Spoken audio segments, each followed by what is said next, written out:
Nathaniel Hawthorne's The Scarlet Letter is a foundational work of American literature that emerges from a period of intense national self-examination and social reform in the mid-19th century.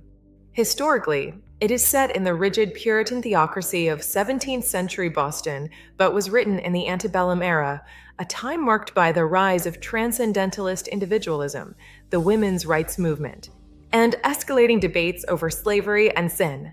Hawthorne, whose own ancestor was a judge in the Salem witch trials, uses the Puritan past as a lens to critique the lingering moral absolutism and hypocrisy of his own day. Culturally, the novel engages with the era's fascination with historical romance and the dark legacy of America's Calvinist origins, contrasting communal punishment with the private workings of guilt and conscience.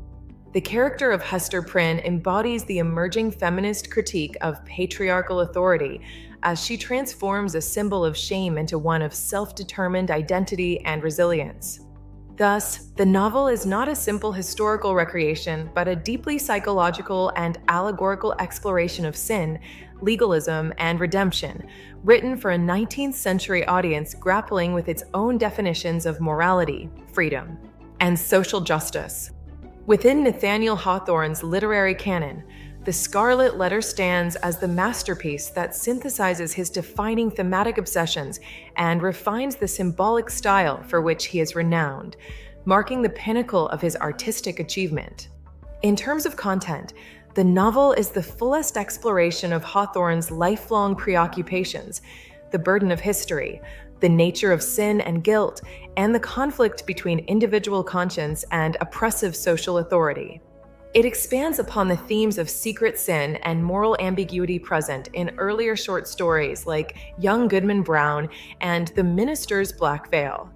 Here, however, the consequences of hidden transgression are played out over a lifetime and across multiple characters: Hester's public shame, Dimsdale's private torment, and Chillingworth's consuming vengeance.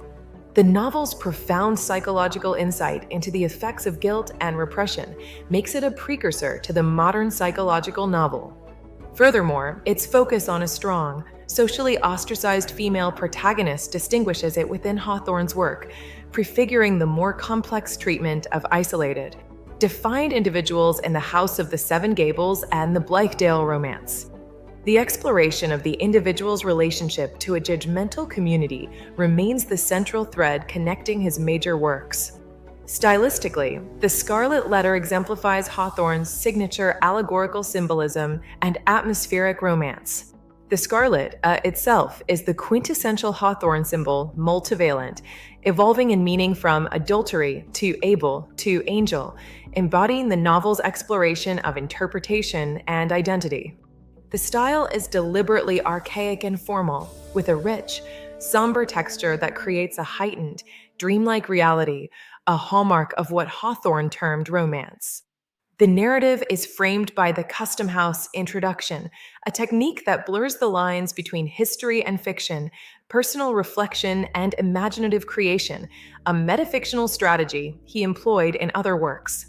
While his short stories are often more concise and focused on a single symbolic event, The Scarlet Letter demonstrates his ability to sustain symbolic depth and psychological complexity over a long narrative. Its measured, stately prose and intricate moral architecture set it apart from the denser, more ambiguous conclusions of the Marble Faun. As such, The Scarlet Letter remains the indispensable center of Hawthorne's canon. In content, it delivers his most profound moral and historical inquiry. In style, it achieves a perfect fusion of allegory, psychology, and historical resonance, defining the American romance tradition and cementing Hawthorne's legacy as a master of moral complexity and symbolic power.